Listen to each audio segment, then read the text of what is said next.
साधना, उपासना, आराधना। तो जो आराधना है वह यही है कि मनुष्य लोक मंगल के काम करे।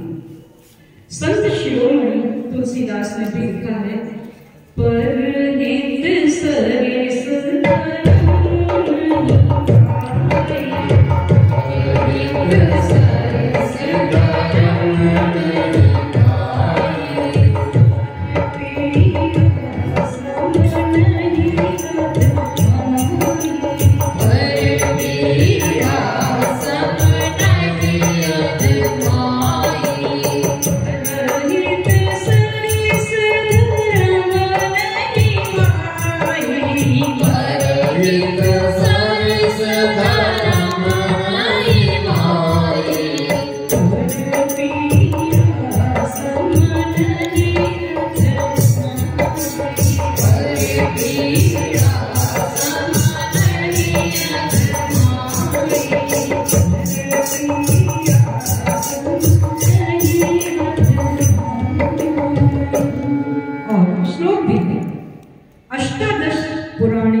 व्यासस्य वचनद्वयं परोपकार पुण्याय पापाय परपीडे।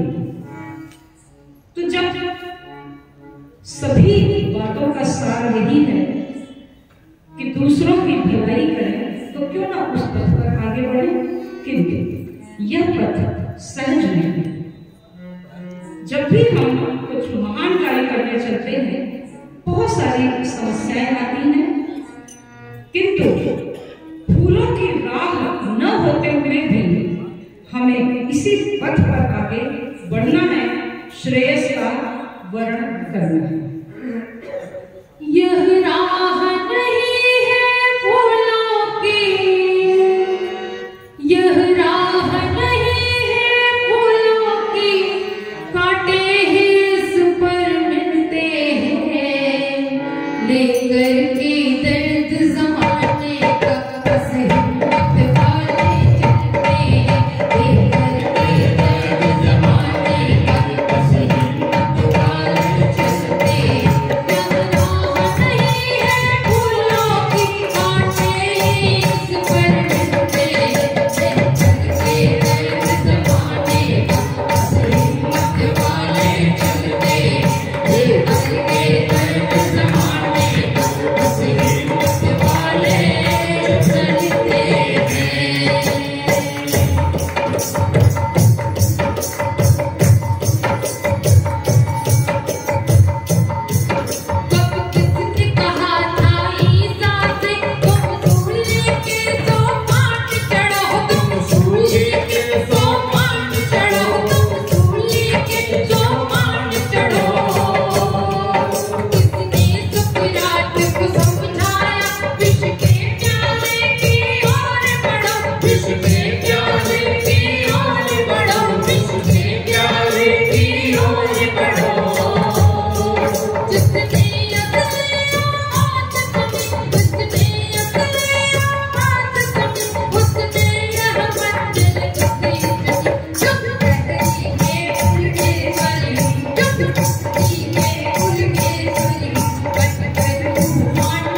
एक सूचना, जिन भाई बहनों को जमीन में बैठने की दिक्कत न हो वो कृपया। देवर्षि नारद ने सोचा कि चलो ज्ञान चर्चा के लिए मृत्यु लोक के प्राणियों के कल्याण की कामना से कुछ प्रश्न पूछने भगवान विष्णु के पास चलते हैं।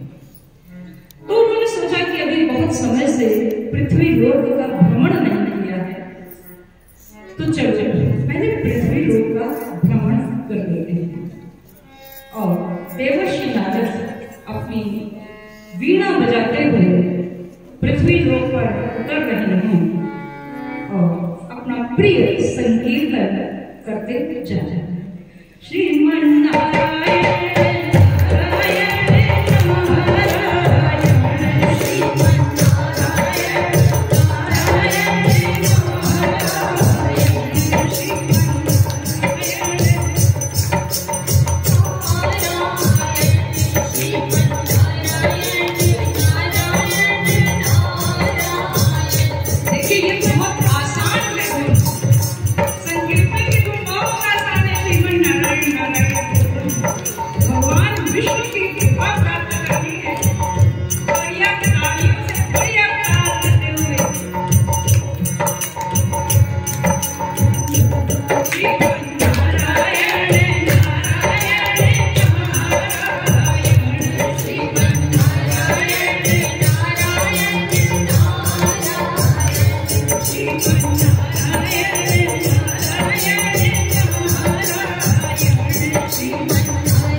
हमारा राम मंदिर।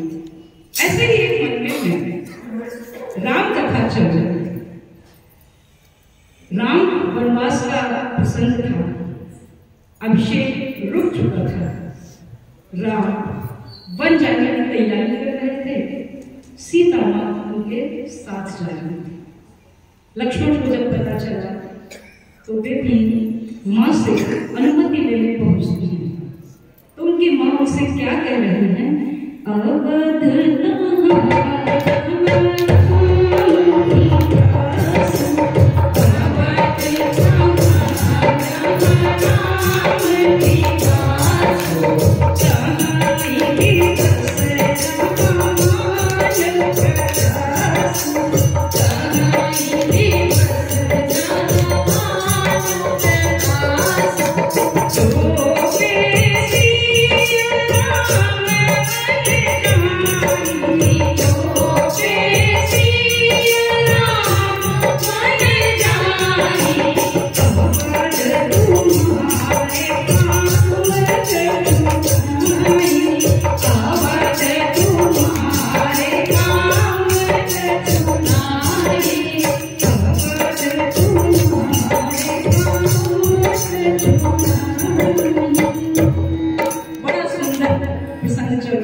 ब्राह्मण का वेश है, उसके साथ चल लिए और उससे कहा, भाई तुम इतनी सुंदर कथा चल रही है, माँ कहाँ जा रहे हो उसे छोड़कर? वो बोला कि वो आज मेरे भाई से मेरा जमीन का कुछ मुकदमा चल रहा है, आज फाइनल हो जाएगा। वो कुछ 10 जमीन है, न मेरी है न उसकी है, और मैं चाहता हूँ मुझे मिल जाए। मैंने सारी तैयारियां कर ली हैं और वो जमीन आज मुझे मिल जाएगी, मुझे पूरी उम्मीद है। मैंने तो उसके वकीलों को भी अपने पक्ष में मिला। सुनकर नारद जी को लगा कि राज तिलक को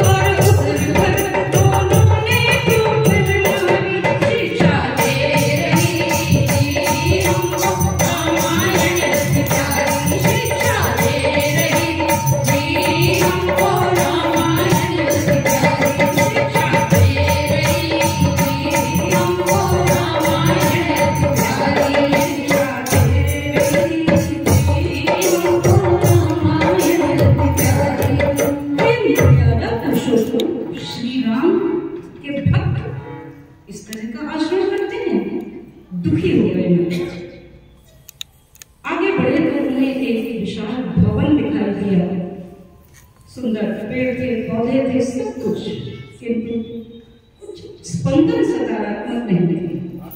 मुख्य द्वार पर उन्हें कोई एक व्यक्ति दिखा। उन्होंने पूछा, भाई ये किसका मकान है, इतना बड़ा सा? उसने कहा, ये वृद्धाश्रम है। नारद जी ने कहा, किस ऋषि का आश्रम? वृद्धाश्रम। ये ऋषि कब हुए? ऐसे तो कोई ऋषि का मुझे नहीं पता है जिन्होंने ऐसा कोई आश्रम बनाया हो। तो उस व्यक्ति ने कहा, जब आजकल के लड़के लड़कियां अपने माता पिता को संभाल नहीं पाते हैं तो वे उन्हें यहाँ छोड़ जाते हैं और हम उनकी जो बनती है वैसे देख रेख करते हैं। तो नारद जी ने कहा, ये वही देश है जहाँ जन्म लेने के लिए देवता लालायित रहते थे, जहाँ वृद्धों की भी पूजा होती थी। आज उनके लिए घर में स्थान नहीं है, उन्हें इस तरह से पराये आश्रय में रहना पड़ता है। कि ये वही देश है कि गायेंगे देवाग्य गीत गानी, धन्यासुते भारत भूमि भागे, स्वर्गा पवर्गास पद्मार्ग भूते भवन की भूया कुशल सुरपात। और आज का वृद्ध इस तरह घरों में नहीं मिलेगा क्या? बहुत दुखी मन से जब नारद जी थोड़ा आगे बढ़े तो उन्हें कुछ गली में खेलते हुए बच्चे दिखे, उन्हें अच्छा लगा। एक वृद्ध और वृद्धा भी द्वार पर बैठे थे, एक खटिया पर, किंतु मुख पर दैन्य भाव वस्त्र मलिन, नेत्रों में प्रतीक्षा, जैसे कुछ आवश्यकता हो और वो चाह रहे हो कि वह आवश्यकता पूरी हो जाए, किंतु ऐसा तो कुछ नहीं देखा। लेकिन हाँ, कुछ ऐसी आवाजें अवश्य आई अंदर से जिनका भाव कुछ इस प्रकार का। अरे कान पते भरे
नारद जी ने कहा, वाह कितना प्यारा पति पत्नी का जोड़ा है।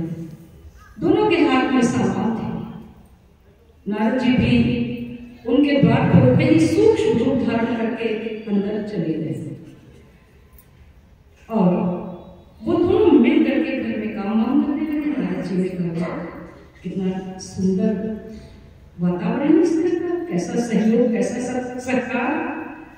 तभी अचानक फोन बजा। फोन बजा तो स्त्री ने अपने पति से कहा, माँ का फोन है। उसने कहा, लगा दो, स्पीकर पर काम करते हुए। उधर से फोन आया। माँ ने कहा, बेटा कब घर आ रही है? इस सप्ताह आ जा, तो लड़के वाले शहर में आए हुए हैं, तुझे दिखा दे। लड़की ने कहा, माँ मैंने कितनी बार कहा है कि मैं डेनियल के साथ लिव इन रिलेशनशिप में बहुत खुश हूँ। मस्त घूमना फिरना, खाना पीना, कोई झंझट नहीं। सुबह 10-11 बजे हम लोग सोकर उठते हैं, ऑफिस चले जाते हैं, देर रात तक मस्ती और बाहर खाना पीना। ये विवाह के बंधन में मुझे नहीं। उसकी माँ लिव इन रिलेशनशिप के नुकसान बता रही थी। लड़की की बात निरंतर काटे जा रही थी। नारद जी बिल्कुल हैरान परेशान, ये लिव इन रिलेशनशिप, ये कौन सा नया शब्द, ये कौन सा रिलेशन, कौन सा रिश्ता इस भारत भूमि में पैदा हो गया, जहाँ की परिवार व्यवस्था नर रत्नों की खान थी। अरे इतने रत्न दिए कैसे जिनसे देश मान गए, भारत की परिवार व्यवस्था रत्नों की खान है, भारत की परिवार व्यवस्था रत्नों की खान है।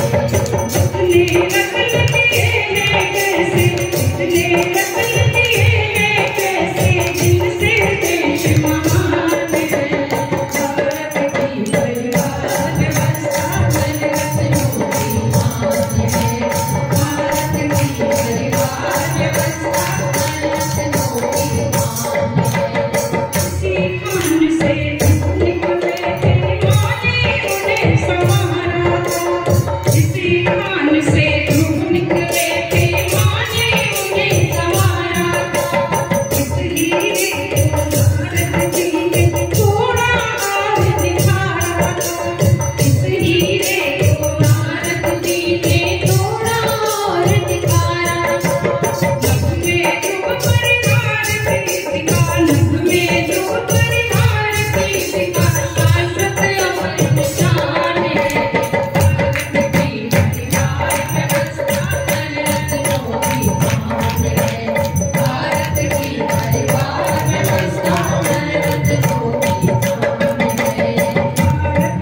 स्वर स्वाहा के स्वर उठते सुनाई देगा।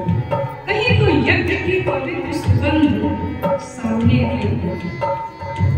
तो पता चला कि कहीं पर उन्हें ऐसा तो कुछ मनवांछित नहीं देखा, लेकिन उन्होंने ये अवश्य देखा कि एक द्वार के सामने एक कार से एक लड़की निकली, लड़खड़ाती हुई जैसे नशे में।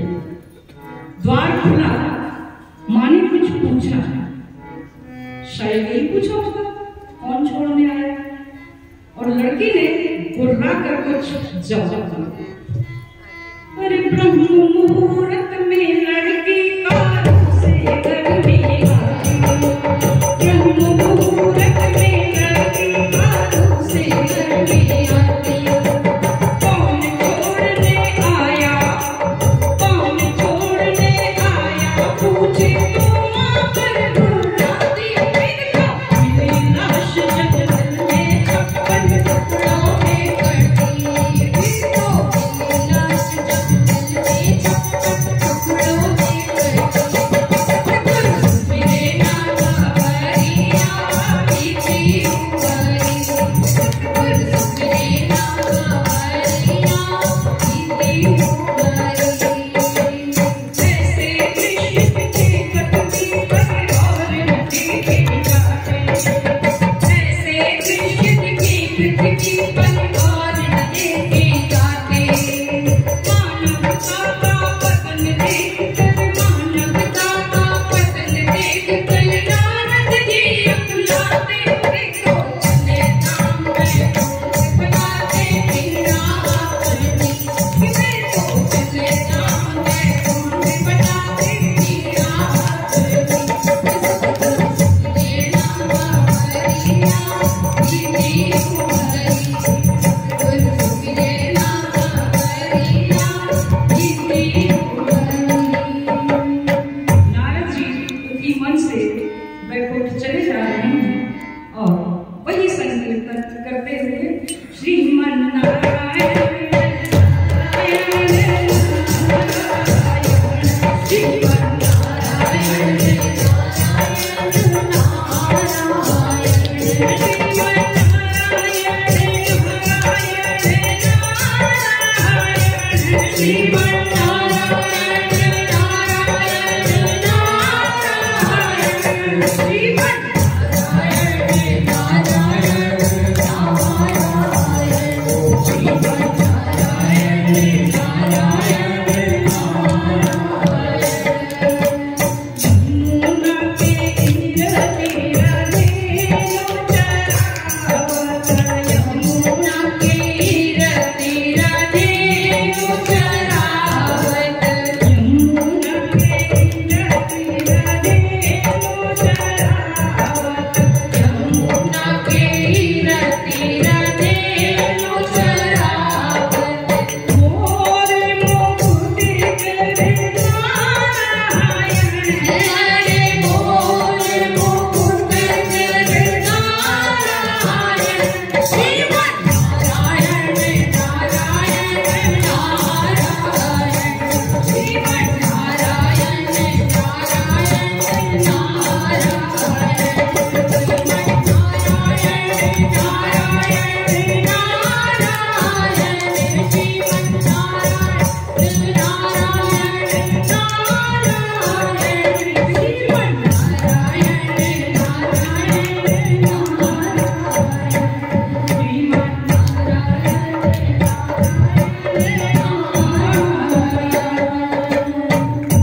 इन सारी समस्याओं को देखने के बाद नारद जी वैकुंठ पहुंचते हैं। पिपृच्छं च समाधातुं वैकुंठं नारदोगत, नत्वाभ्यर्च्य च देवेशं देवेनापि पूजितं।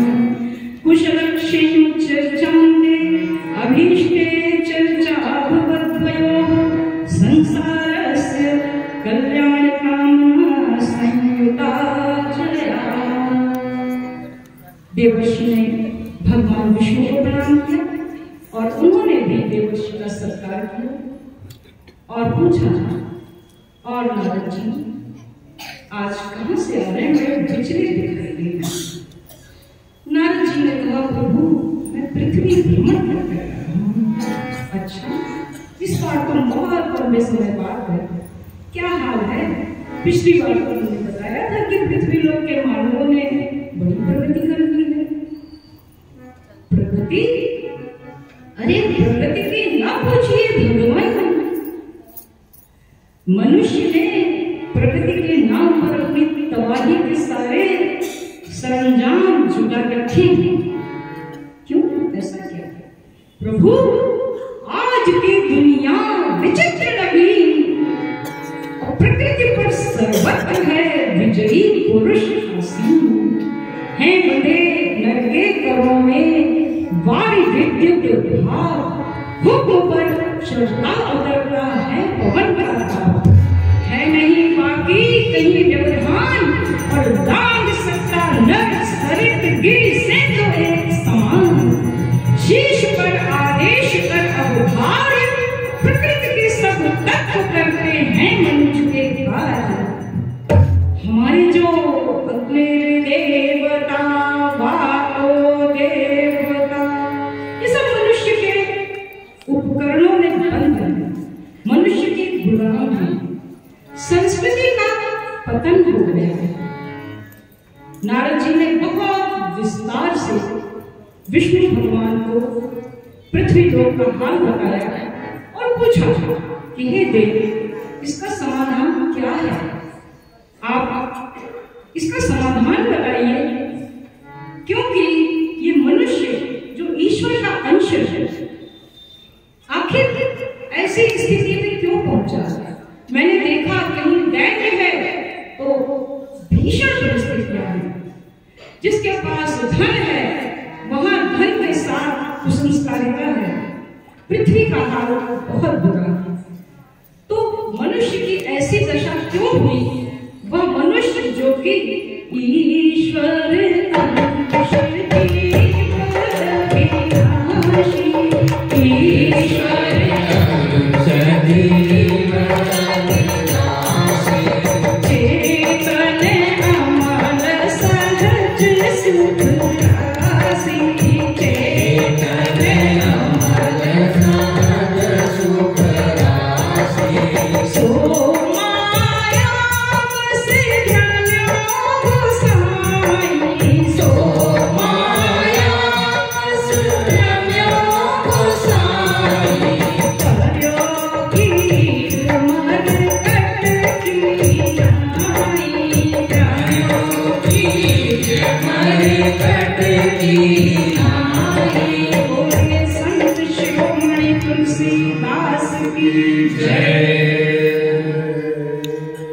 कार्यक्रम को थोड़ा सा ब्रेक देते हैं।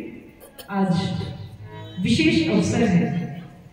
आज एक स्मारिका का विमोचन होना है और यहाँ की परंपरा के अनुसार 56 भोग का आयोजन भी है।